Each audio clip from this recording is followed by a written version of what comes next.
Bienvenue à toutes et tous. J'espère que vous avez eu une belle pleine lune, celle du 9 février dernier, et que votre fête de Saint-Valentin s'est bien passée. Alors pourquoi ne pas célébrer l'amour de la vie en même temps? C'est la chose à laquelle je pense à chaque fois, puisqu'il s'agit de l'amour avec un grand A. Et pourquoi restreindre cet amour à seulement l'amour terrestre vu de cette manière? Et moi je pense que on peut l'étendre à l'amour amitié, l'amour de la vie. Voilà, je trouve que c'est un bel ensemble, célébrer l'amour, et puis c'est tout. Voilà pour cette petite question. Alors, j'en viens au petit texte que j'ai choisi avec mes guides pour cette nouvelle lune du 23 février. Et donc ce texte de Hélène Caddy s'appelle... Alors non, c'est pas un titre donné en particulier, c'est une date, donc c'est le 22 septembre pour ceux qui veulent aller voir directement. Alors, donc je vais lire ce texte et puis ensuite je lirai donc la chronique que j'ai écrite pour cette nouvelle lune. Donc je commence. Ne perds pas de temps en vaines pensées et bavardages. Utilise chaque instant en pensée et en paroles aimantes, positives et constructives. Rends-toi compte que les pensées que tu projettes peuvent aider ou abîmer. Par conséquent, sois maître de tes pensées et de tes paroles et non leur esclave. Pourquoi ne pas jouir pleinement de la vie? Tu ne peux le faire que lorsque tu donnes le meilleur de toi, en temps, en parole et en acte. Ouvre les yeux et ouvre ton cœur. Vois et sens le meilleur en tous et en tout autour de toi. Si tu as de la difficulté à trouver le meilleur, continue simplement à le chercher jusqu'à ce que tu l'aies trouvé. Il est là, qui t'attend. Il y a beaucoup de choses merveilleuses dans le monde. Pourquoi ne pas prendre du temps pour te concentrer sur elles et en remplir ta vie, afin que celles qui soient déplaisantes, malheureuses et discordantes ne puissent y trouver place. La vie est ce que tu en fais. Que fais-tu de la tienne?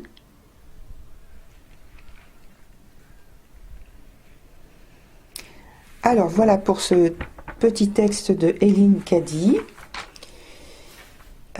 Vous pouvez en faire une réflexion. Je pense que c'est l'objet de ce livre. Donc maintenant je passe à la chronique que j'ai écrite donc pour cette date d'aujourd'hui, qui s'appelle Mouvement ascensionnel. Avec Mars et la queue du dragon en conjonction, qui sont au carré de la lune noire apogée et la lune noire qui est elle-même en conjonction avec Chiron.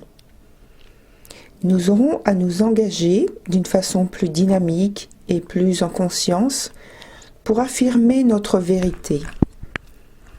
L'aspect carré va nous forcer à extraire et maîtriser à un niveau supérieur de notre habitude, notre volonté.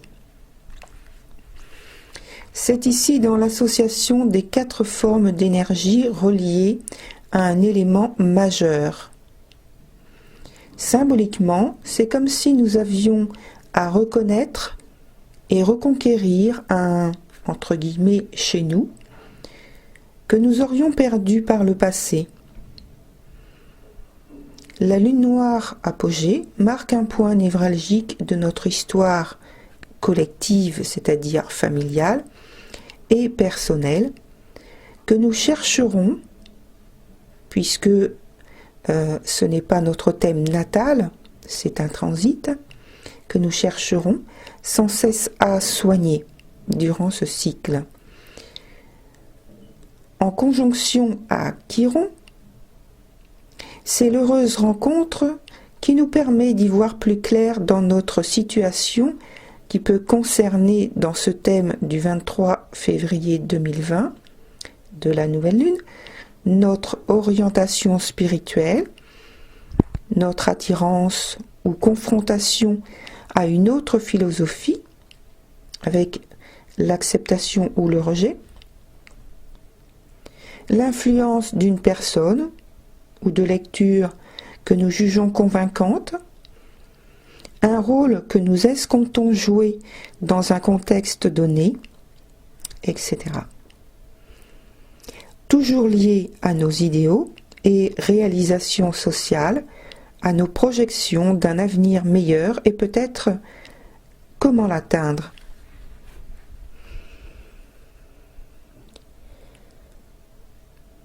Tout est lié à des étapes de transformation et quête de réalisation de soi que nous poursuivons afin d'atteindre un pic professionnel ou d'une activité valorisante d'un point de vue individuel. Chiron apporte la possibilité de l'entrée dans notre vie d'un élément concrètement modificateur pour nous mettre sur la voie de notre quête intérieure. C'est à nous, dès le début, de nous identifier à la place et au rôle dont nous rêvons. Un rêve, sans aucun doute, de longue date avec Mars et la tête du dragon en conjonction en Capricorne.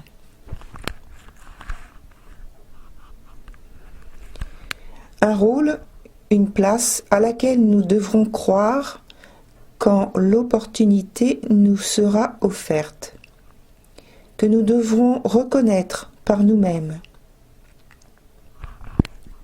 L'aspect carré nous enseigne que ce n'est pas forcément l'évidence qui fera que nous l'accepterons.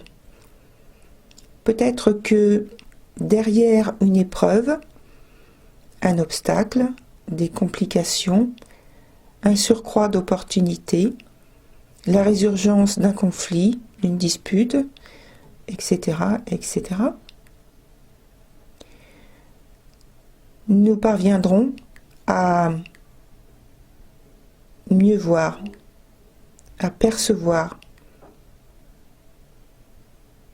ce rôle, cette place. Parviendrons-nous avec Mars et la queue du dragon, sextile à la nouvelle lune, donc au soleil et à la lune, à agir graduellement pour installer de nouveaux genres de signaux, de nouveaux types d'organisation, de nouveaux modes d'échange, de nouveaux ports d'attache idéologiques. Nous communiquerons avec une force de conviction inhabituelle. Nous mettrons un enseignement, une expérience anciennement acquise à l'épreuve.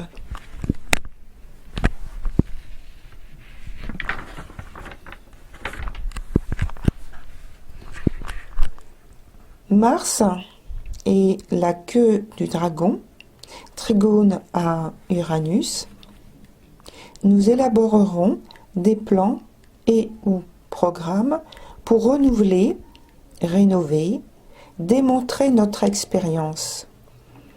Quelque chose de tout à fait nouveau.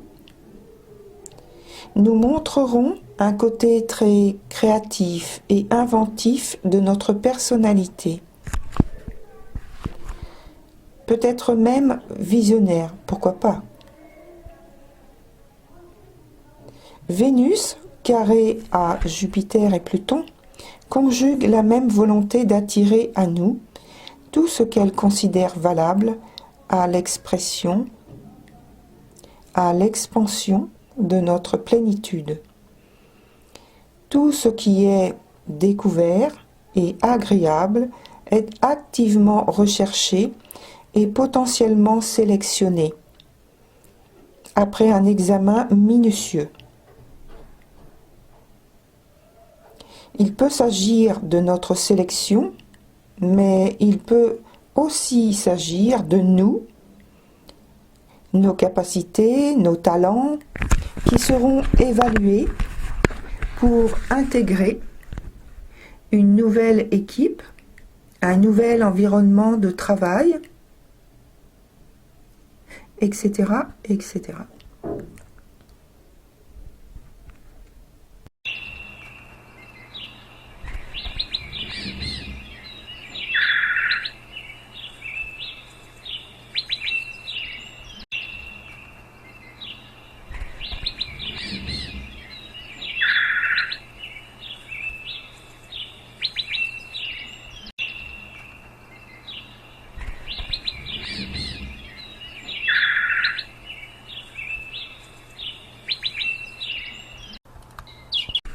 En outre, maison 6, Saturne, carré à Uranus, maison 10, ces validations professionnelles s'imposent et forcent à une pause, un ralentissement de l'avancée de nos projets.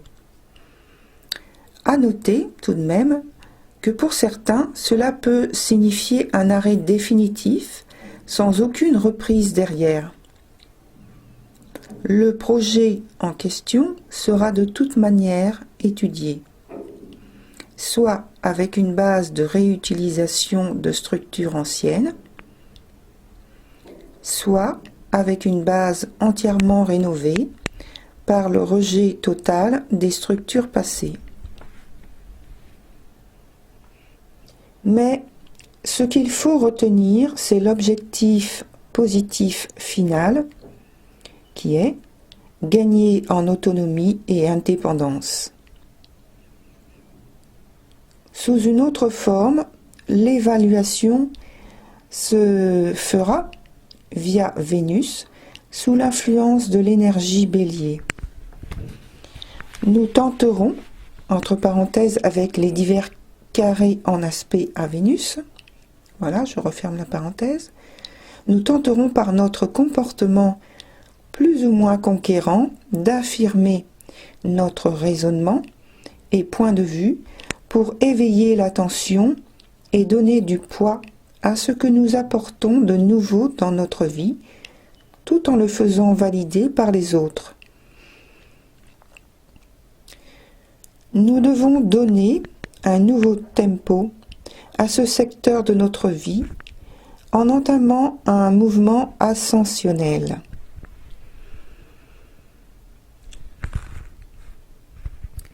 Enfin, rappelons que Mercure rétrograde est une belle opportunité de revenir sur des habitudes obsolètes afin de les mettre à jour et ainsi de nous permettre de rester, malgré le temps qui s'écoule, dans le flux de la modernité de l'époque que nous vivons. Bien entendu, nous avons notre libre arbitre. Mais ce serait dommage de régresser alors que nous avons une main tendue pour nous aider à avancer, pour nous aider à franchir le pas. Maison 8, Mercure rétrograde sextile à Mars en maison 5. Nous nous intéresserons avec le plus d'acuité possible à analyser nos faits et gestes, nos impressions et sentiments, ceux qui nous ont permis de nous affirmer et qui peut-être encore nous sont utiles. nous nous emploierons dans certaines circonstances à redéployer ces mêmes formules avec un petit plus au goût du jour, avec la volonté et l'intention de marquer des points pour un renouveau remarquable.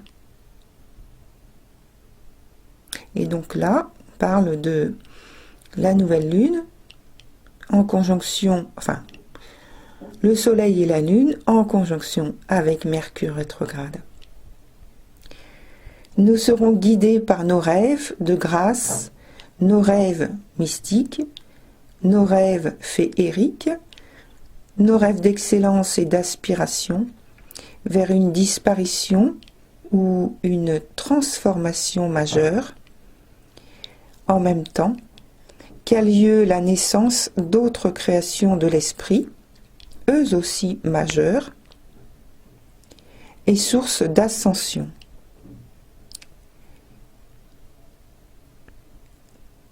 Avec le soleil, la lune en sextile à Uranus qui est en conjonction avec le milieu du ciel.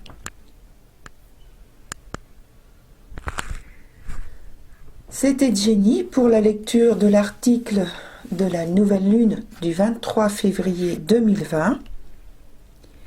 Merci à toutes et tous de liker, même si vous êtes de passage. Merci à tous ceux qui sont déjà abonnés et à ceux qui le feront. Merci de partager et de commenter si vous le souhaitez. Pensez à cliquer sur la cloche pour recevoir une notification dès qu'une nouvelle vidéo est publiée. Prenez soin de vous, corps et esprit. Que la lumière qui anime vos âmes soit toujours votre guide et votre soutien. Bonne nouvelle lune.